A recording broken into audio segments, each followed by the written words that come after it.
What up, my freaks? RuinusInsight here with part 85 of my Total Warhammer 3 Ikit Claw Immortal Empires campaign. So as we saw last time, Bilefitch defended Misty Mountain, where the Tomb Kings decided that they wanted to burn the headquarters of Clan Morzad for good. Unfortunately for them, they met a pretty staunch defender in Bilefitch who ground their bones to dust, and, well, scorched dust, mostly due to all the lightning. Anyway, we afterwards left off the episode with ending the turn and an underway interception by Morphific the Vomitus out near the Crooked Moon territories, which means we'll be starting off this episode with this fight. It looks like they do have a giant, a decent pile of gobos, which can at least avoid our range fire due to the stock that they have, which may be fairly good for the enemy, as actually there's a lot of stuff that they can avoid. And we'll see. We may want to move up our Doomflayers in front of the enemy just to identify them, so that our range units can do some work, but I'm getting ahead of myself. Let's see how we do. Lichbone Pennant. Is there anybody that really needs this? Do the Giants have any physical resistance? They do not. Who does have physical resistance here? I'm actually not seeing anybody with physical resistance. And we got a little bit on the Night Goblins. In fact, all the Night Goblins. Oh, interesting. But the Plague Claw catapults already do magical damage, so that doesn't really help. Frankly, we have a lot of magical damage in the first place. Lichbone Pennant seems kind of unnecessary in this particular army, but you know what? We'll put this on one of the Warplock Giselles. Alright, there we go. Let's do it.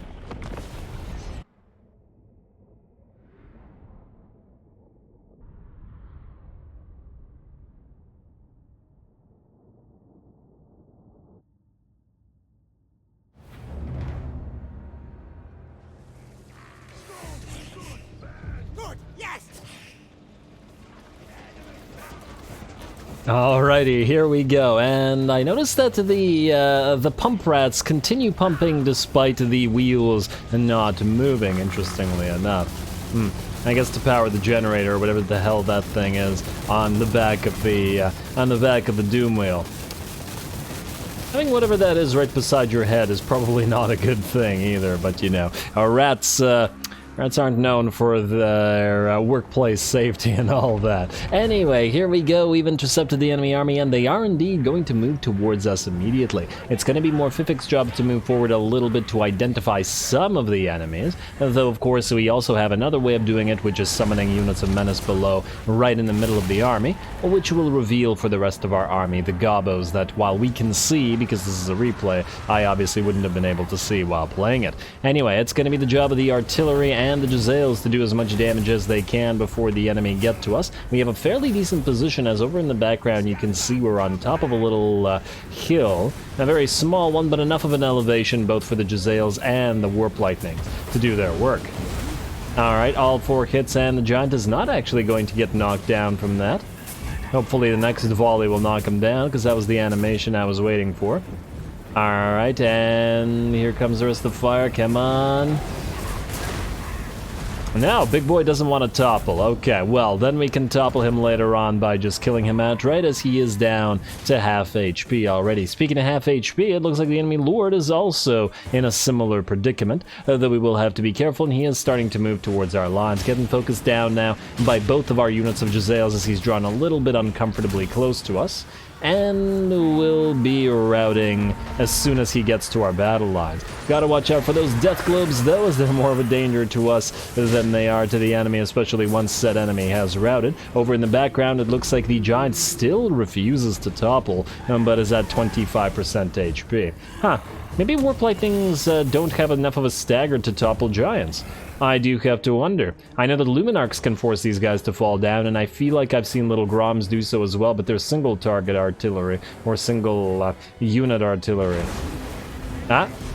He is gonna topple, and yes, alright, so these guys can make him topple. Alright, I guess there's just a... I wonder how the game determines when the Giant fully falls down, or when he just gets staggered. Either way, that last shot should probably bring him down for good. He falls, and he won't be getting up from now on. The enemy army is also in pretty bad shape already. Our Giselles and our Warp Lightnings continue, and our Plague Claws, rather, will continue to do work.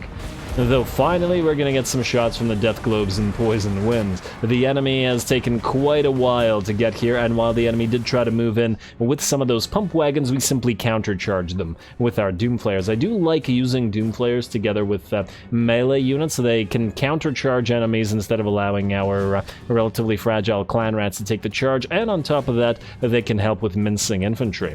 Anyway. Poison Winds and Death Globes, it's time for you to get to work, and those Gobos are going to have a very bad day as they draw closer to our battle lines. Most of the units that are directly targeted by our Death and Poison Wind Globes are not going to make it to the lines either. And there we go, and our units of... I'm just trying to get a nice shot here. Our units of Warp Flayers do move up, Doom Flayers rather, do move up, and though they do take a few stray shots from our Poison and Death Globes, they are not going to get all that badly damaged, and just like that, the enemy army will give up. No more fighting. Alright. They basically failed to reach our battle lines, all collapsing just as they did. Not as effective as when Ikit does it, mind you, because his army has much longer range, but effective enough. Especially for our purposes. Obviously, we don't need to chase this enemy army. I just wanted to see the Giselles snipe one more enemy unit, and with that, we're done. It's an underway interception, so the enemy army will be destroyed, and we can probably move out, depending on whether we want to switch this army immediately or whether we want to wait a little bit. We'll see what the situation is like immediately after this. Anyway, decisive victory, not a problem at all for Morphific.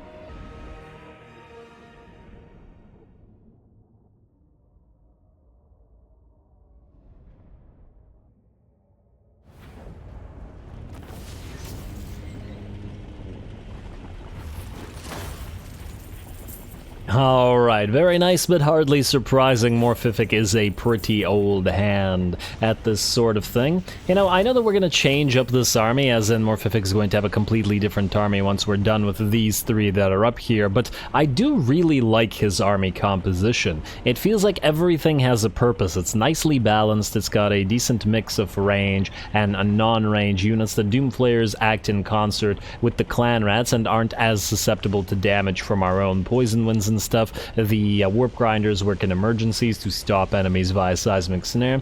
It's a nice army. Let's see. We can get a tiny bit of food or we can heal up to full.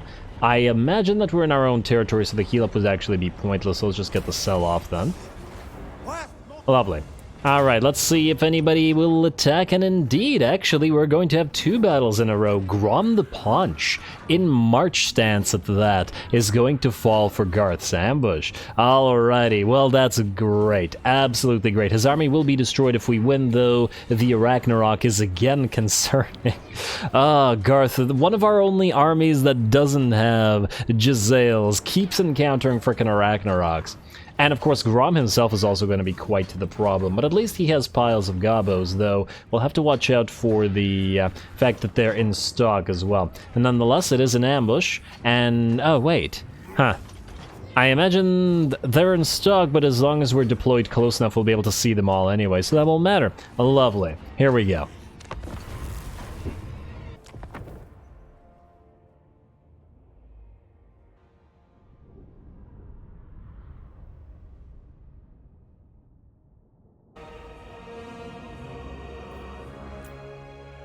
Alright, here we go. No speech for Garth, but I am glad that his ambush of Grom the Paunch succeeded, and that it was Grom the Paunch that we managed to ambush, rather than one of the other armies that was waiting for their opportunity. We got two interceptions, I guess, this episode, both via ambush and via underway interception, and let's see which one's going to be the more successful. Now, obviously, there's a few problematic units here, namely the Ragnarok that we discussed prior to the battle, and the Black Orcs, Grom the Paunch himself, and the Giant River Troll Hag. This army is not meant for fighting these types of units, as it doesn't have anything that's good against them at all. So we're going to have to try to collapse the rest of the enemy's force, which is going to be Plague Claws firing on those Gobos. We're also going to have to keep our chariots near enough to the enemy force to keep the enemy Gobos identified so we can actually see them and allow our range to do their work. Though the range is looking like it's getting very decent accuracy so far, and just carefully moving the chariots around so that we can see the enemy. Alright, now 2 of our Plague Claws are going to switch immediately to targeting the Black Orcs here, who are the biggest infantry threat on the field. We're also going to summon a unit of Menace below right beside them, just to distract them long enough and to allow our Plague Claws to continue firing upon them instead of firing upon our Plague Monks, who will continue. Oh wow, who will continue waiting. I didn't realize Spirit Leech actually had a shadow. Huh, that's kind of neat. I like that. My shadow effects are turned down because my computer can't handle it, but yeah, it's still that's still pretty neat. I really like that. And it disappeared. Now, why did that happen? Oh, I guess the shadow disappears when the spell starts fading, because I guess the fading spell is a separate animation, but it is no longer on the field as an entity. Huh. Kind of interesting. Well, anyway, Grom the Paunch is moving in. He's going to go for our line of Plague Monks. We're going to stop him with Garth for a few seconds, though obviously he can't be fighting directly. He can just try to hold ground together with some of his Plague Monks. The Black Orcs are kind of in trouble here, getting hit in the back now by our Plague Claws, and our other Plague Claws are doing a fairly decent job at knocking out piles upon piles of enemy gobos. Now, here's the best thing about this, or the funniest thing about this. The enemy Ragnarok, rather than fighting, decided that no, you know what, screw it, let everybody die, we're getting the heck out of here. The rest Grom can't stop us escaping if he's busy, and yeah, that's funny. I like to think that the gobos up there are just like, oh, screw the rest of these guys, we're out. There we go. Maybe they'll try to carve their own little kingdom in the remnants of what Grom leaves behind due to the power vacuum. And considering his size, it should be a pretty big one. Alrighty, now let's see what we got left. The bounce power is about 70% are in our favor. And Grom's still fighting here against... Ooh, gotta be careful about that. That's going to hurt us more than the enemy. Grom's still fighting our Plague Monks and Garth here, and we're going to summon another unit of Menace below to continue distracting him and the Black Orcs, which are still in the fight. We are also running around with our chariots, or riding around with our chariots, to try to damage the enemy now, not just to find them, since they've reached our battle lines of Plague Monks. Plague Monks versus Nasty Skulkers, however, does work fairly decently in our favor. The Nasty Skulkers are a cheap armor-piercing unit, and there's no armor for them to pierce on the Plague Monks, who are also a damage-dealing infantry blender, especially chaff infantry. So the Plague Monk should make reasonably short work of the highly damaged already units of Gobos, especially as they've come under fire from the Plague Claws, and we have our chariots moving along their lines, dishing out damage. It was quite a nice charge along this entire battle line. And now, let's see what we're looking at. Still fighting here, but a couple more units have routed, and our other units of Plague Monks are going to be able to move around the enemy and continue their attacks. We do have another unit of Razor Gores who has moved into the Goblin Archers, and I think has forced one of them to rout already. I don't know where it is, but is now going after the other one. Though we do have to be careful the hits from the Plague Claws actually doing damage to them, and the River Troll Hag as well, though it looks like the Plague Claws are doing just fine. And the catapults are trying to get out of there. Man, it almost looks like the Plague Claws are purposely trying to hit our own units. Anyway, we pop a unit of the dreaded 13th to summon some halberdier-wielding storm vermin on the field, just to try to hold Grom the Paunch back. We can't really do anything about him other than this, and having Garth slowly attack him. And the Black Orcs are pretty much done here, but Grom is still very much in the fight. Ooh, that was a nice shot of the Plague Claw fire, just arcing overhead, and Grom, using his mask, can just move to the edge of the formation whenever he pleases, by the looks of it. Oh, don't retarget him, please. All right, and in fact, it looks like he's just gonna get the heck out of there. Yeah, we can't even stop him at all. Damn. Alright, well, we're gonna have to give chase. Unfortunately, the dreaded 13th simply runs out of time and disintegrates rather than continuing to fight. Alright, and we're gonna have to give chase to Grom. Fortunately, the rest of his army has been pretty much destroyed. His personal Black Orc Guard are done for. Most of the Gobos are dead and are being chased down either by our chariots or by Plague Monks all over the place. There's one tiny little unit that's come back and is starting to attack the Plague Claws here, and Grom will just charge out of the rest of the units and will charge into these Plague Claws as well. He's really being a menace right now. We just have to try to stop him.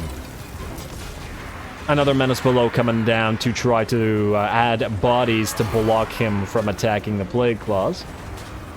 But otherwise, it's all Grom.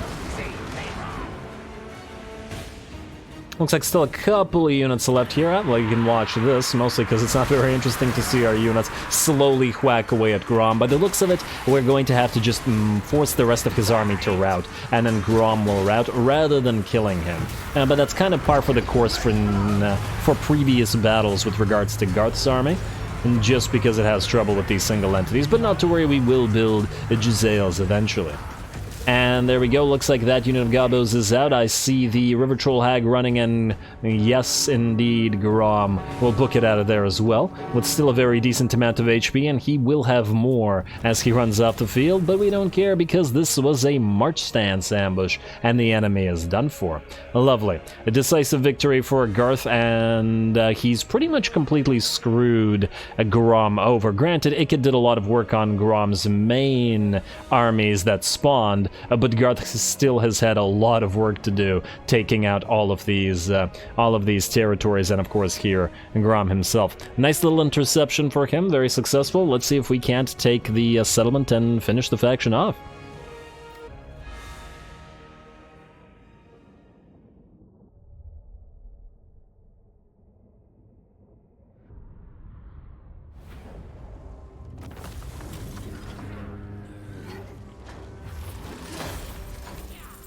Alrighty, pretty well done for Garth. I still find it absolutely hilarious that the Ragnarok decided to book it on out of there before the army actually fought. The biggest annoyance was by far Grom. We don't really have anything in this army that can bring him down, so he's free to just move around and annoy the entire force until we can get some Jezzails and other stuff in here. But obviously this was just an army created a long time ago, as this was all we could build in that territory. So, and Garth works with what he's got, and he's been doing a great job. Let us eat the captives. Yes, we're in our own territory, but I don't know how much we'll heal, and we do want to try to go after the orcs again immediately after, if possible. Ecstatic Legions, you want us to join war against Hung Warband. I would think that Azazel would enjoy the Hung Warband.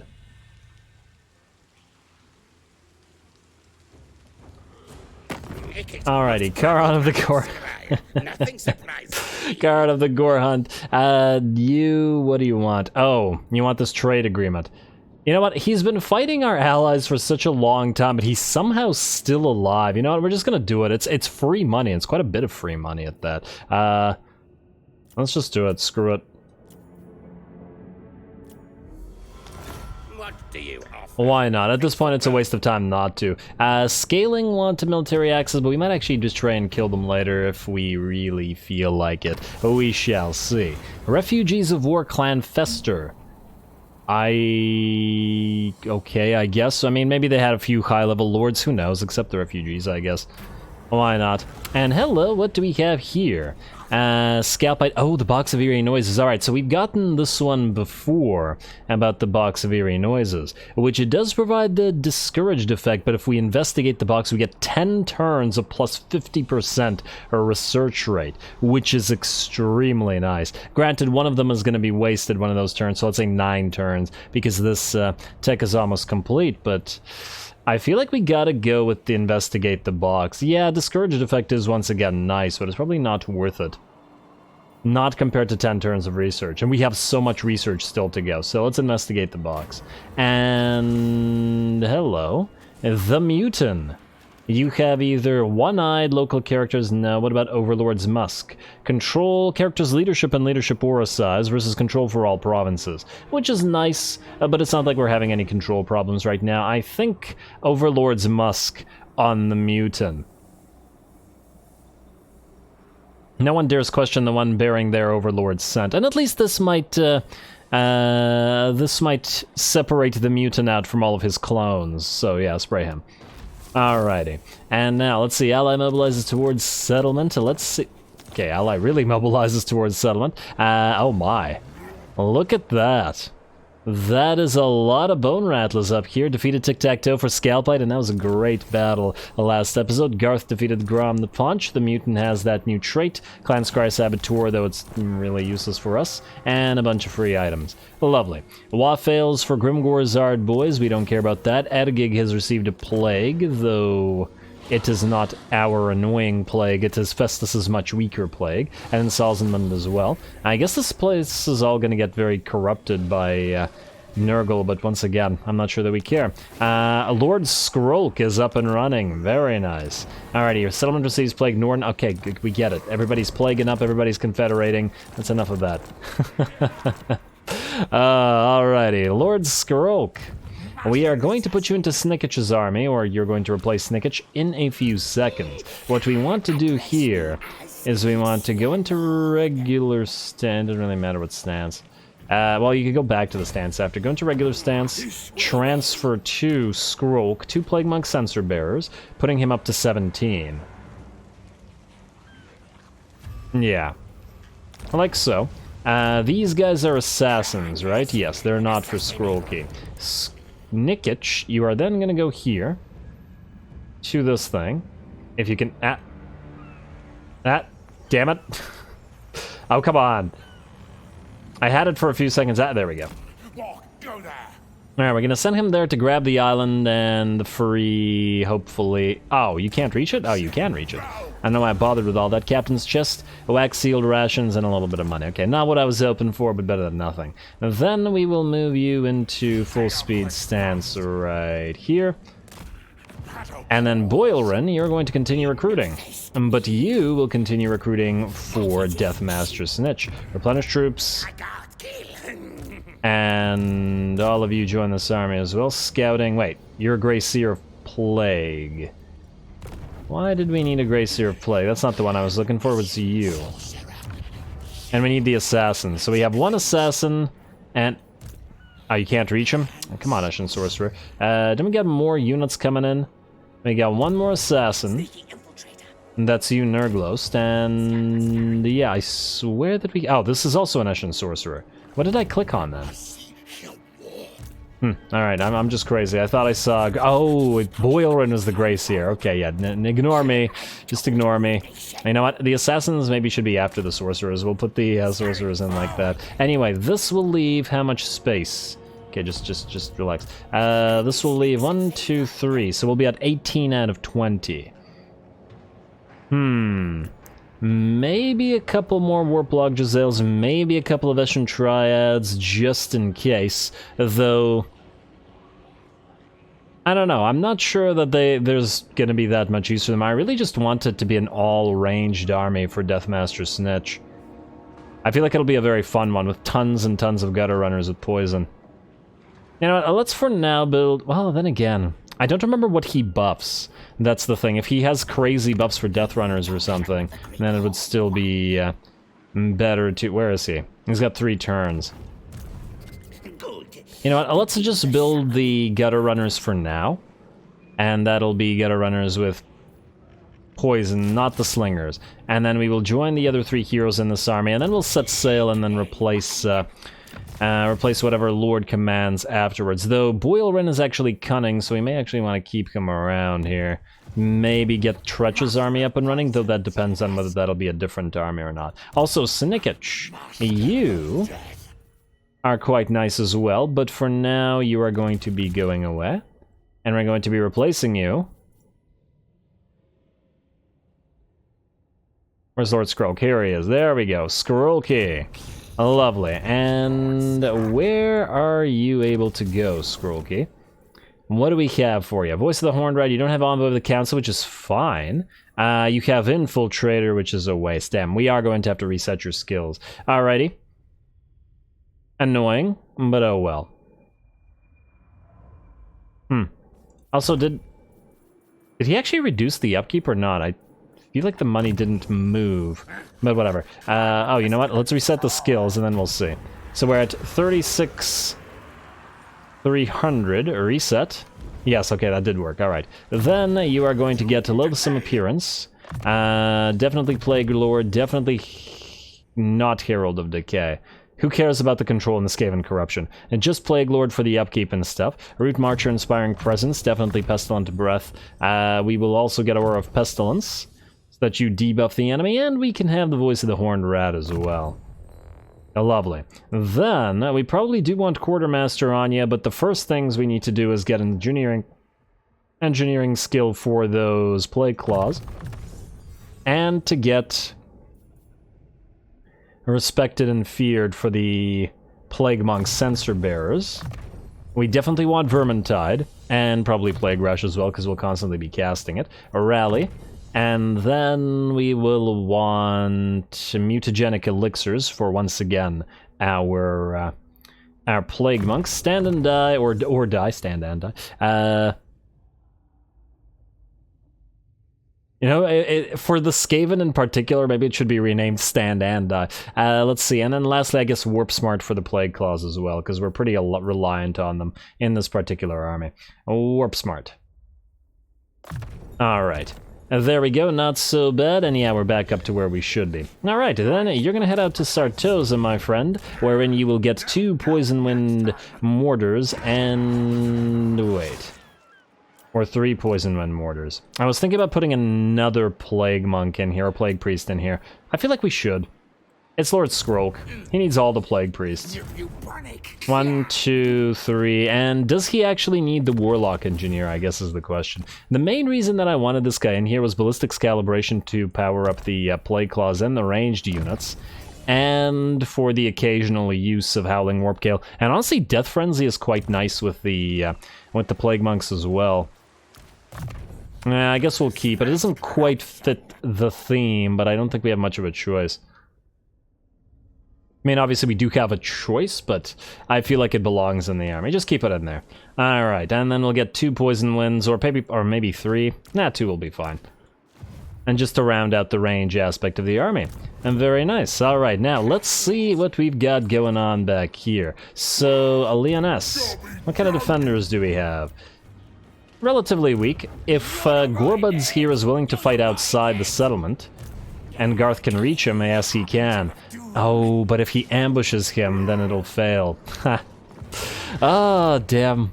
And it's probably going to work. It's probably, the ambush will succeed here, because of course it will, when we don't need it to. But anyway, we'll do that at the start of next episode, I think, because we just don't have the time to do that this episode. Morphific, you can start moving down towards these guys. It's not like you're super concerned about their capabilities. And then you two. I guess you're going to the World's Edge Mountains as well. We still have at least 1 more turn to wait for Plague Rolk, and oh. And these guys are gonna come south as well. I wonder if these guys will all clash. They are at war. I'm shocked that the dwarfs and orcs are fighting each other, or look like they're moving towards fighting each other, rather than only fighting us, which so far it feels like they've been doing. The Mutant has also arrived at Karak Dromar, and let's auto-resolve you. Yeah, no doubt. It's so weird. 0 losses. I usually expect much more than that from the auto-resolve. We'll occupy a tier 1 now, Ludin Occupy. It's a basic settlement. We got a free scribe, and I take it we can't build anything special here? No, we cannot. Alrighty, that's fine. And Oakenhammer and whatever else we can reach is up next. Greasy is down here, but not fast enough to reach Schwarzhofen. We are going here with Schwarzhofen. Yes, that does mean there are Zufbar enemies in the range, and both of these armies might attack Ikit, but it's Ikit. What are they gonna do? Nothing. Auto-resolve. A Luton occupied at tier 1 as well. And another Pipes of Piebald. Swell. We also have the Putrid Racebog here. Very nice. Don't collect the income for now, and let's hope that both of these guys try to attack Ikit, though. Oh, this isn't their their free armies. I would actually love to see 2 armies full of nothing but miners attack Ikit. That might be hilarious. Maybe if he goes here and all these armies are still there, he might be able to destroy them all. But anyway, unfortunately, I think with that we are pretty much out of time. Certainly not enough time to do any more battles this episode, so I think it's probably a pretty good place to call it. Next time, we'll see if we can't get Metabol a battle, but I know that we can get Throt a battle, as Ornery Crooked is nearby, so we might attack him. We could technically attack Vlad as well, as he isn't march stance and near to Waldenhop, but we're gonna have to pick one. This one would be more fun, and there is a lava Ragnarok, but... I'm not sure. This would take all of our movement range, so we wouldn't be able to return to Karakadrin, unfortunately. Anyway, there's that possibility. Then, of course, Garth will probably take out the orcs for good, at least hopefully. We shall see. And we'll still have to figure out where to send Charge Lock. Then we will have Bok take out Uskalak for good and max out his army, as we'll transfer these troops to him finally. It's taken way too long. And then he can start working on the Darklands and taking the territories from the orcs in general. Then, by the looks of it, Imric is near to Queek Headtaker. Ready for another rematch, are you, Imric? Lovely. Alright, well, by the looks of it, lots and lots of good battles still to come, so stay tuned for them. Bilefitch may even get another fight against High Queen Khalida herself. Don't forget to leave a like and comment. All glory to the algorithm. And thanks for watching. Oh, and Corpable will get to fight Krogar. I actually thought he would march dance away. Oh man, so many good potential fights. Can't wait. Can't wait for more. Stay tuned. Likes and comments. I already said everything. Blah.